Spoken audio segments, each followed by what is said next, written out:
Hello and good day everyone. This video presentation or the pre-recorded video will be focusing only on week number 4 since we already um, have this topic on on your previous subject, which is Comp 112, the data representation, the binary operation, and same with the week number 3 that composed of octal, hexadecimal, and decimal and binary, which has already been discussed on your previous subject. So meaning all you need to do is to just review your week 2 and 3 for a certain conversion, like decimal to binary or binary to decimal, or um, on all binary numbers that you have already learned from Comp 112. So because on this lesson or pre-recorded video, so will be focusing more on the sequential logic, which is the Boolean logic. Okay, so I hope everyone will be able to review and somehow remember the Comp 112 lesson during your first term on your second year level. Okay, so without further ado, I will be presenting here the week 4 of your module. So the objectives of this module or lesson for week number 4, so we will discuss and understand what is a Boolean logic. Also, we will discuss and understand the logic gates.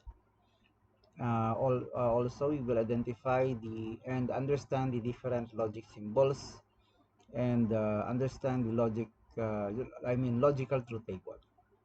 So these are the essential discussion that will be taught discuss all about the week number 4. First, what is a Boolean logic? So when you say Boolean logic, so this is the core concept of the Boolean algebra that forms a gate. So meaning to say, our computer system is made up of in a form of a gates, especially on our microprocessor or our central processing unit. So before the data will give an output, it will travel from a certain digital electronic circuits that can be transformed into a gates, which composed of 1 and 0 actually. So since our machine can only understand 1 and 0 alone, so before it can be transmitted into a single particular output, which is either 1 or 0, it will go through a certain gates or logic gates so that the digital electronic circuit will understand that this particular data that you're going to process is the correct and accurate data which you entered during the process period of your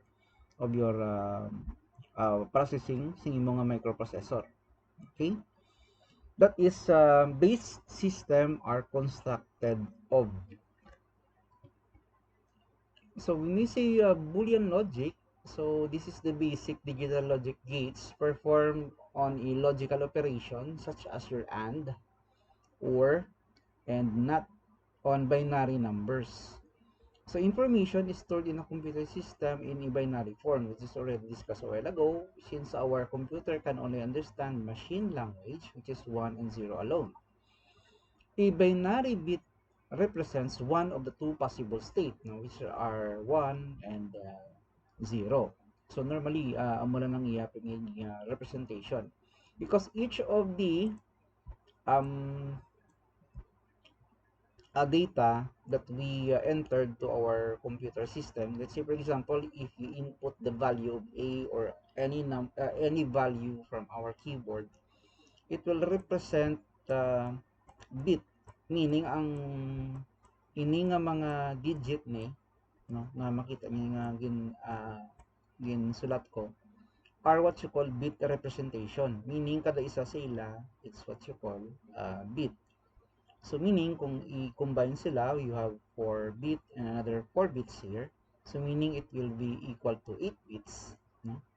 Amo na siya guys nga naga-represent sa no. So 8 bits is equivalent to 1 byte na siya dason. Okay? So 1 byte. Then it will become bytes, and then kilobyte, then we have megabyte, and then gigabyte, and then terabyte. So guys, naga-improve ang aton nga representation, no?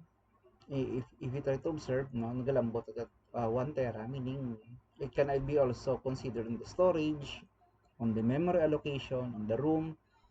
Okay, that is the representation of your Boolean logic, which is the bit representation. So kagay sa sila, ang panawag na tanan are all bit. Kung single, bit lang. So kung magdamo siya, so it will become bits anymore. Then if we combine 8 bits, then it will become 1 byte. Then it will become bytes, then megabytes, then kilobyte, then megabytes, then gigabyte, and then terabyte. So those are the logical explanation on how our Boolean logic being transmitted into a particular um, a bit representation. We can also illustrate this on a certain simple circuit. Now, if you try to observe the A and B, once the negative type is off and then the P type or positive type is on, meaning to say there will be an output of 3 volts, meaning that this state is on. Okay? So meaning to say there will be a current or possible voltage that will come up or come out on this circuit. So which is example, we have 3.3 volts. And on the other hand, we have here the illustration B. If you try to observe, the negative type is now on the on state, and then the positive type will be on the off state. So if you try to observe, it will come up the output of 0 volt. So meaning to say, so that this state is off. But it doesn't mean, as I have discussed to you last time, it doesn't mean that your circuit has no power. There will be no power, or there is no presence of a power here, or any voltage, no, referring to the N type. Meaning to say, you just only terminate the continuation of the current of your circuit. Meaning to say, you just only terminate temporarily, because later on there will be a certain power that will be coming out to your circuit. So meaning to say that the off state signifies the low voltage that you are referring to the negative type. So meaning it doesn't mean na zero siya, wala sa kuryente or voltahe. So may voltahe siya, galing low voltage lang. So that's the representation of your 1 and then 0 of your digital electronic circuit. So I hope you get what I'm trying to drive. Now, so when we say naman logic gate, it is an ideal or idealized model of computation or basic or physical electronic device implementing Boolean functions or function. A logical operation performed on one or more binary input. Take note, one or more, meaning it can either be a single or more than one binary input, and that can produce only single binary output, which is very true.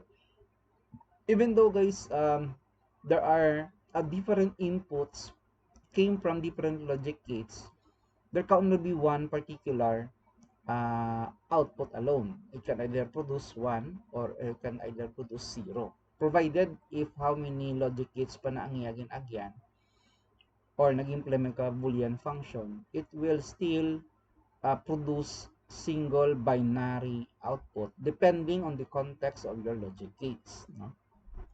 So meaning it will depend on the circuit or diagram that you are going to implement on how would you deal with the so-called Boolean functions.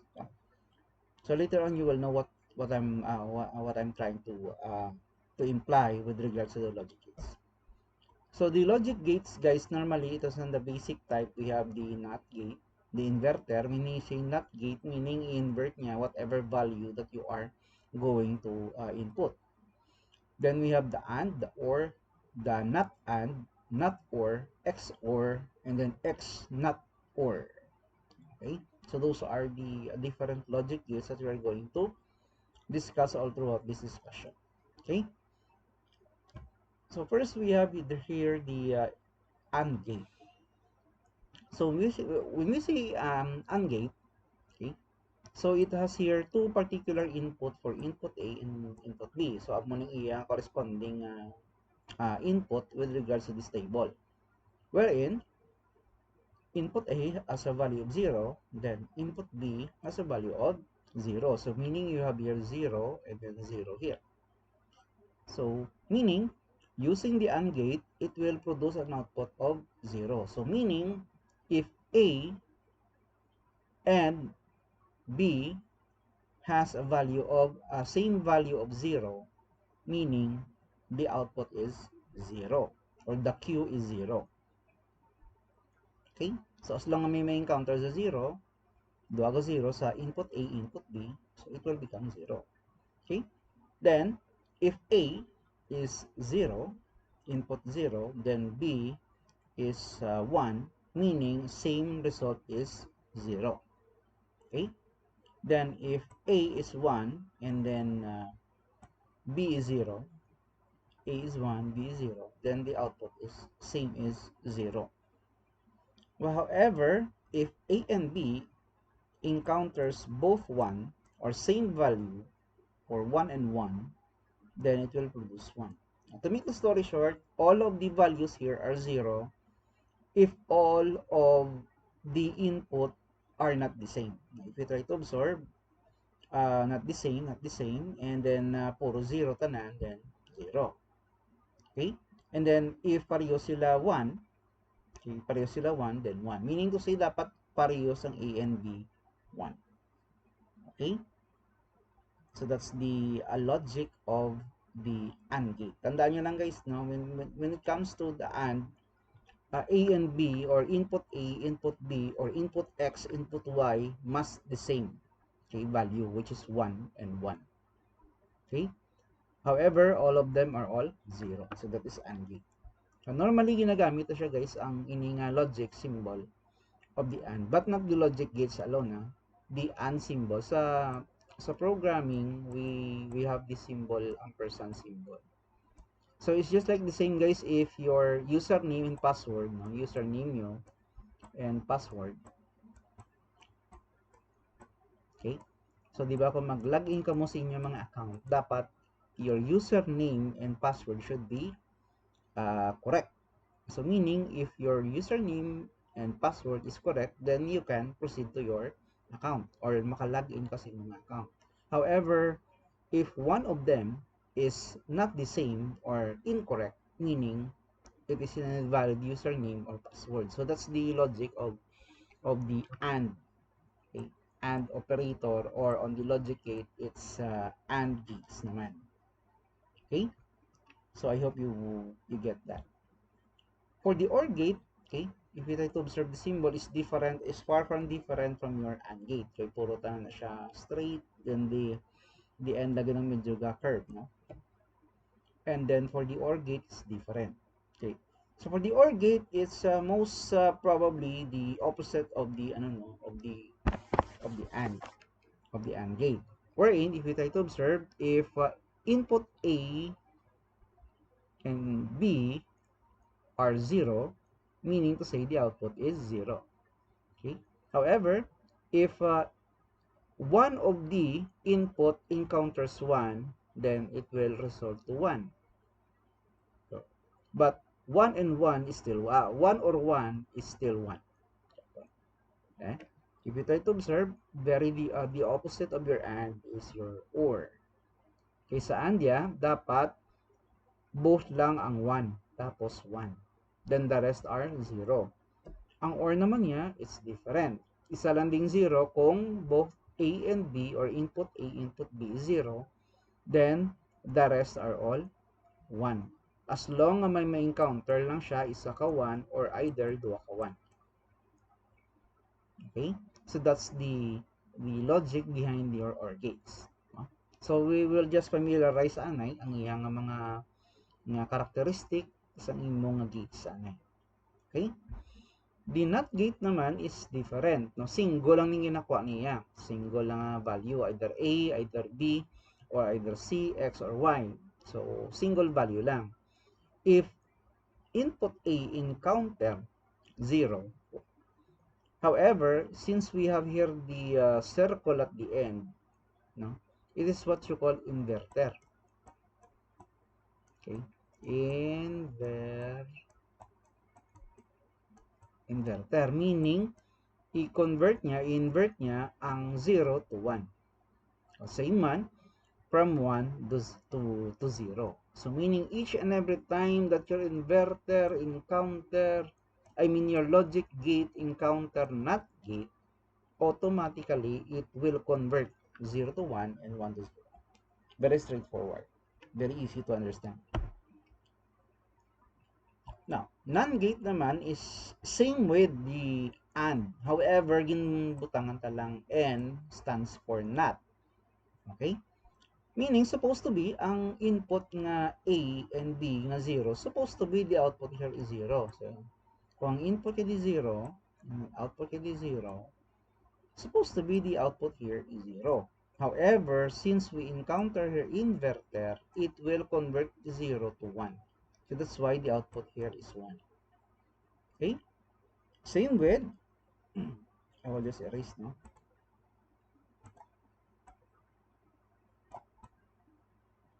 Okay. Same with, okay, if your A naman has a value of 0, supposed to be, and B is 1, supposed to be the output here still 0 because it's AND, right? However, since we encounter again inverter, it will convert again the 0 to 1. Okay, so meaning all of the output of the AND, okay, will be inverted into another value.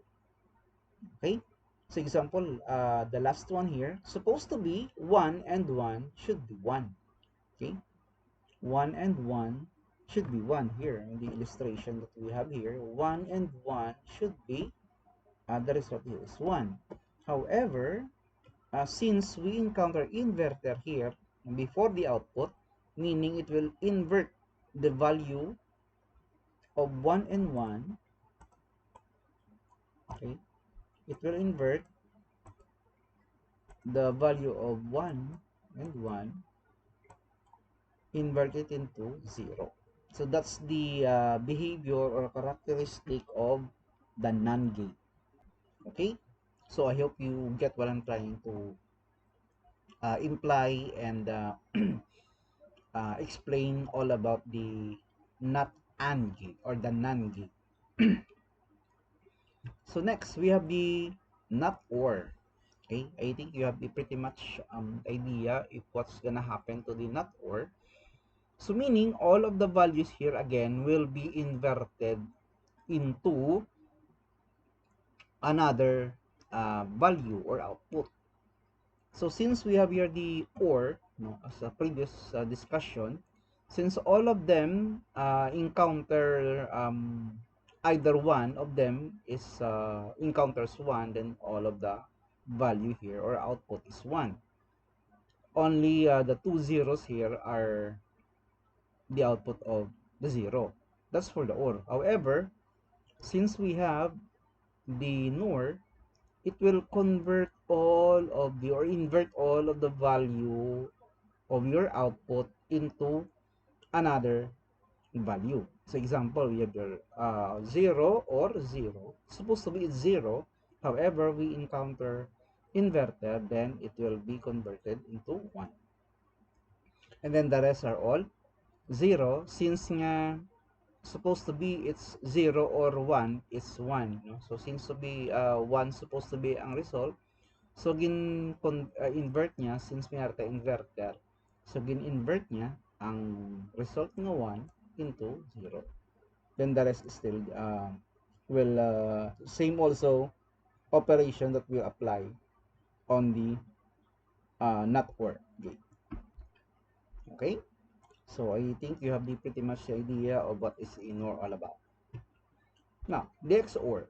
XOR is different from the or the not or, because it contains a additional curving line or arc line, okay, on the input. So meaning to say, if you try to observe, if pareho ang ila nga value sa A kag B, 0. Pareho man ang value sa A kag B, 0. However, if either of the input is not the same, it will output as 1. Okay, amo lang ni siya guys ang pareho nga 0, pero ang hindi pareho amo na siya ang naga 1. That's OR gate. I mean XOR gate pala, sorry. My bad. So XOR gate. So mo na mga tandaan nyo guys yung mga symbol, no? Now, ang XNOR gate naman or XNOT OR gate is different. So kagina, ang previous ang pareho is 0. Right? Ang hindi pareho, 1. No? Kaya naman niya, gin-invert yaman gyapon. Kaya ang supposed to be the output sang sini is 0.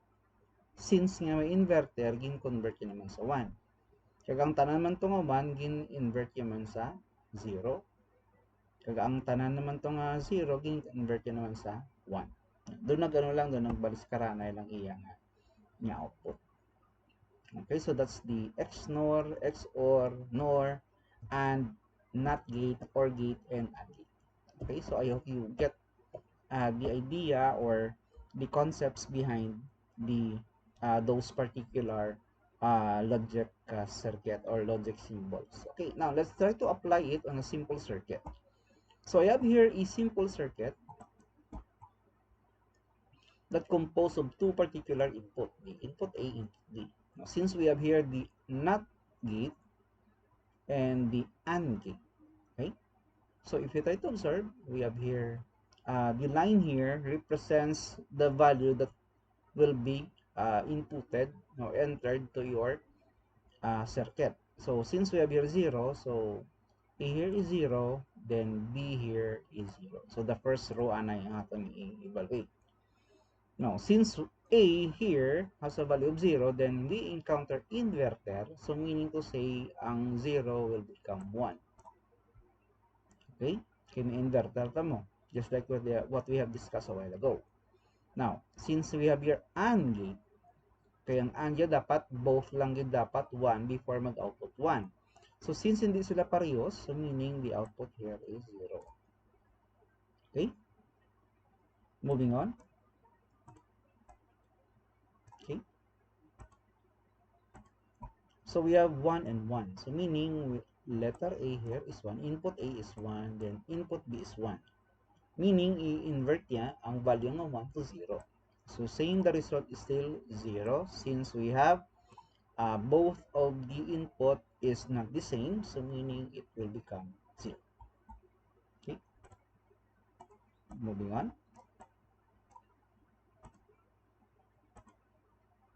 Okay. So, third row natin, we have 0 and 1. So, we have A is 0, B is 1. Okay. Invert the value of 0 to 1, it will become 1. So, since both of them are all 1, meaning the output here is 1. Okay. And then lastly,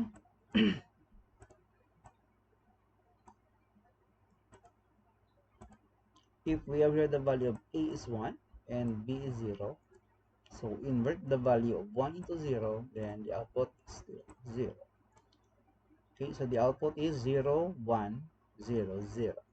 That's the output of our simple circuit of AND gate and NOT gate and the AND gate. Okay, so another example. Yeah. So if we encounter this terminal wherein, if you try to observe, no, the terminal is connected to B. So meaning to say that whatever the value of B or letter B or whatever input value here, let's say C or X, it will still be same value to be connected on this particular circuit. Kaya mo na naka-attach mo. So meaning, ang value sini sang input eta sa first natin nga row is 1, and then B is 0, and also here is 0. So I hope you remember that. Basta naka-connect lang guys ha. Pero kung naglapaw siya, it's different. It's different siya kung naglapaw. Okay? Ang namin ko nga naglapaw, as in wala siya nag-connect na dot niyo. As in straight line siya pakadto sa babaw. So it's different. It's another another flow of circuit na siya. As long na connected siya, meaning same value lang sila. Okay? I hope you understand that. Okay, so we have A is 1 or B is 0. So meaning, since we have here or, either of the input has a value of 1, then it will be resulted to 1. Okay? And then 0, since we have here inverter, so it will become 1. So the answer here is 1. Okay?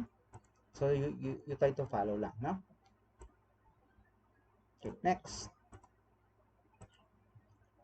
0 ang A, 0 ang A, ang B mo 1. So both of the lines here is 1, no? So we have 0 or 1, still it's 1. Then inverted 1 to 0. Then the result still 0. I mean, the result is 0 pala, not still, no? It's 0. Since we have our AND, ang AND dapat both of the input has a value of 1, no? So since hindi sila pareho, then it's 0. No. Erase it again. Okay. Next segment, third segment natin is 0. So, no problem good, no? Kung paros ng 0. Okay? So, o 0 ni Japon, this will become 1. So, meaning, this is still 0. Okay? And then, last segment,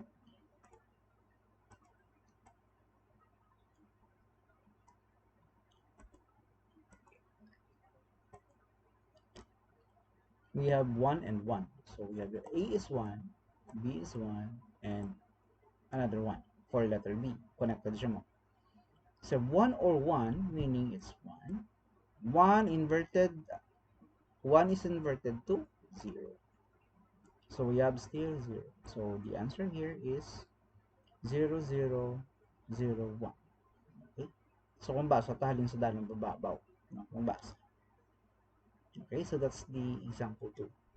Yeah, so for you guys to practice our circuit diagram, so I have here lots of examples, and actually, for you to analyze, then practice kung paano nyo sila butang ang isang value, no? Ang ilang so last na lang, no? So we have here the A and B, no? So we have here 1 sa A, I mean 0 sa A, 0 man sa B. Last na lang sa example 3 para isa na kapag ano. Okay, so sa A, so mali. Important 0. So convert to 1, then this is 0, then another 0, then 0. Okay, important 0 mo. So already na nag-invert kami inverter tanga 1. Next is we have here 0 again, then this is 1, then A is 0 again, then B is 1. So we have A is 0, so meaning this will become 1. Then 1 and 1 is 1. Okay, ay panasan na ito, hindi ko makakala na basta para ma-follow nyo. No? I'll just for the benefit of all, so I'll just follow the same one natin. Dito, so 0 is A, B is 1, then another A is 0, then B is 1. Okay, convert, so become 1, then 1, then 0, so meaning the output is 1. Since we have here or, either of the input has a value of 1, then it's 1. So meaning 1 at it. Okay, erase again. Okay, next. So we have 1, A, then B is 0, A is 1, then B is 0. Okay, invert, we have 0, becomes 0, then this becomes 0. So the output is 0. Since wala man sila yung may nakita isa ka 1, so meaning all of them are 0, meaning 0 man yung result. Okay, and then last, the fourth row. Okay, so we have 1, then 1, then 1, then 1. Okay, invert 0, so become 0. Then we have here 1 and 1, then 1. The output is 1. So meaning the output is 1 since either of the input here has a value. Okay, so that's pretty much the discussion with regards to the logic gates, Boolean gates, and logic gates for Naton. So the baseline or the keywords here, guys, is to remember or memorize the gates that we are um, discussed a while ago, so that you can apply it on a simple circuit. So as I've said, practice your different examples here that I give on the presentation, so that you can have a study lesson with regards to your yeah, during the the vacation. Okay, so if you have any questions, guys, so you can message me or just comment on the pre-recorded video. So I'll be uploading this on my channel, since I created a channel for educational purpose, no, for the student if they want to study furthermore on our lesson. So I created the channel so that they can repeat my lesson on their on your most convenient and on your facing sa inyong uh, pag inyo pag-study nyo sa inyong lesson. Okay, see you guys next year. Happy New Year and Merry Christmas.